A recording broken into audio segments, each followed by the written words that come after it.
नमस्कार। आज नवरात्रि का 7वां दिन है और आज हम माँ कालरात्रि पर एक गहरी विस्तृत चर्चा करने वाले हैं।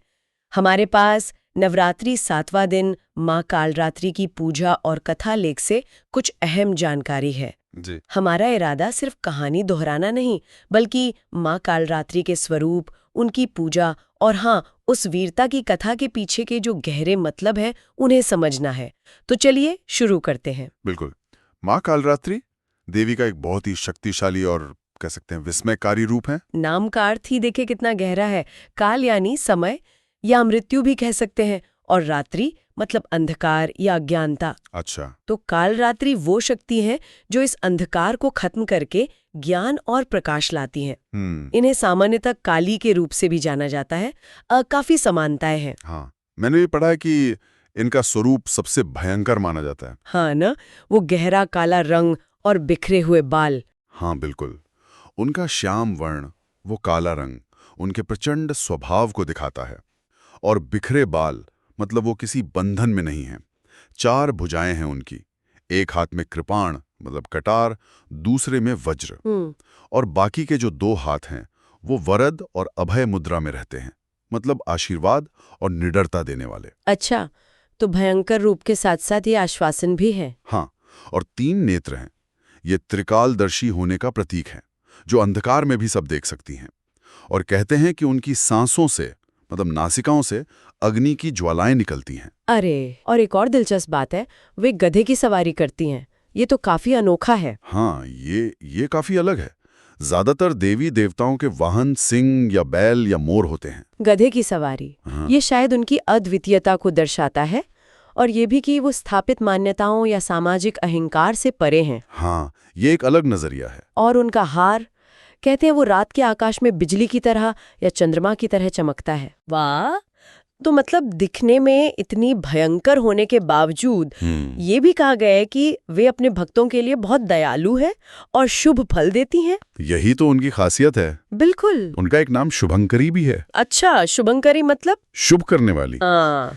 तो वो भयंकरी भी हैं, यानी भय का नाश करने वाली, और शुभंकरी भी हैं, मतलब शुभ करने वाली। ये उनका दोहरा चरित्र दिखाता है कि देखिए, घोर अंधकार में भी, विनाश में भी कहीं ना कहीं आशा और कल्याण की किरण छुपी होती है। ये बहुत सुंदर बात है। तो फिर इनकी पूजा कैसे की जाती है? सुना है शाम को होती है और कुछ खास रस्में भी है। जी हाँ, 7वें दिन शाम के समय माँ कालरात्रि की पूजा होती है। विधान ये है कि माँ को लाल कंबल के आसन पर स्थापित किया जाता है। पूजा की जगह को गंगा जल से पवित्र करते हैं। फिर घी का दीपक जलाकर भजन और स्तोत्र गाए जाते हैं। माँ को रोली, अक्षत, चंदन चढ़ाते हैं। और फूलों में सुगंधित रातरानी के फूल उन्हें बहुत प्रिय हैं। रातरानी? हाँ। अच्छा। हाँ, और भोग में गुम जरूर चढ़ाया जाता है। गुड़ का भोग लगता है। फिर कपूर या दीपक से आरती होती है। और हाँ, दुर्गा चालीसा या दुर्गा सप्तशती का पाठ और मंत्र जाप, लाल चंदन या रुद्राक्ष की माला से ये सब आध्यात्मिक अनुभव को और गहरा बनाते हैं। अब आते हैं उस कहानी पर जो बहुत रोमांचक है, शुंभ निशुंभ और रक्तबीज वाली कथा। वो इनके स्वरूप को और स्पष्ट करती है ना? बिल्कुल। ये कथा उनके प्राकट्य और उनकी असीम वीरता को दर्शाती है। हुआ ये था कि असुर भाई थे शुंभ और निशुंभ। उन्होंने आतंक मचा रखा था, देवलोक पर भी कब्जा कर लिया था। तो सारे देवता परेशान होकर माँ पार्वती के पास गए मदद मांगने। तब माँ पार्वती ने अपने शरीर से देवी चंडी को प्रकट किया, देवताओं की रक्षा के लिए। जब शुंभ निशुंभ को ये पता चला तो उन्होंने अपने 2 बड़े सेनापतियों चंड और मुंड को देवी चंडी से लड़ने भेजा। और यहीं पर, इसी मोड़ पर माँ कालरात्रि का आगमन होता है। वो बहुत क्रोध आया और उसी क्रोध से माँ कालरात्रि प्रकट हुई विकराल रूप में। उन्होंने आते ही, पलक झपकते ही चंड और मुंड दोनों का संहार कर दिया। वाह! लेकिन असली चुनौती तो अभी बाकी थी। वो था रक्त बीज। हाँ, वो असुर जिसे वो वरदान मिला हुआ था कि उसकी खून की एक भी बूंद अगर जमीन पर गिरी तो उससे एक और नया असुर पैदा हो जाएगा। जी हाँ, ये तो बहुत बड़ी चुनौती थी। देवता भी घबरा गए, माँ चंडी भी, क्योंकि जैसे ही रक्त बीज को चोट लगती, जहां भी खून गिरता वहीं से हजारों नए रक्त बीज खड़े हो जाते। युद्ध खत्म ही नहीं हो रहा था। हाँ, ये तो एक कभी ना खत्म होने वाली लड़ाई लगती है। बिल्कुल। तब माँ कालरात्रि ने इसका एक अद्भुत समाधान निकाला। उन्होंने अपनी जीभ को बहुत लंबा फैला लिया और फिर वो रक्त बीज पर वार करने लगी। जैसे ही उसके शरीर से रक्त की बूंद निकलती, वो उसे जमीन पर गिरने से पहले ही अपनी जीभ से पी लेती। अरे वाह, मतलब रक्त को जमीन तक पहुंचने ही नहीं दिया। हाँ, एक बूंद भी नीचे नहीं गिरी। उन्होंने रक्त बीज का सारा रक्त पी लिया और इस तरह वो शक्तिहीन होकर मारा गया। उस अद्भुत वरदान का तोड़ निकाल लिया माँ ने।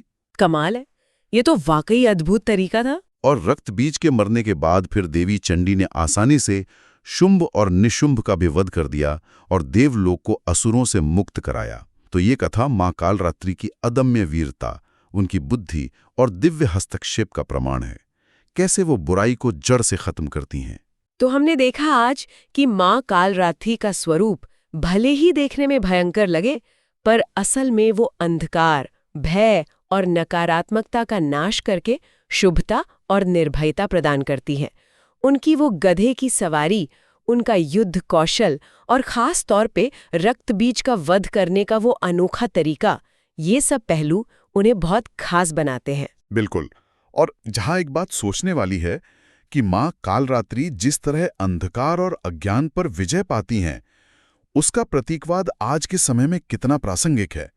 मतलब हमारे अपने जीवन में जो व्यक्तिगत या सामाजिक चुनौतियां हैं, जो अंधकार हैं, उनके संदर्भ में माँ कालरात्रि की ये शक्ति हमें क्या सिखा सकती है, कैसे हम अपनी भीतरी शक्ति को जगाएं। इस पर विचार करना काफी दिलचस्प हो सकता है।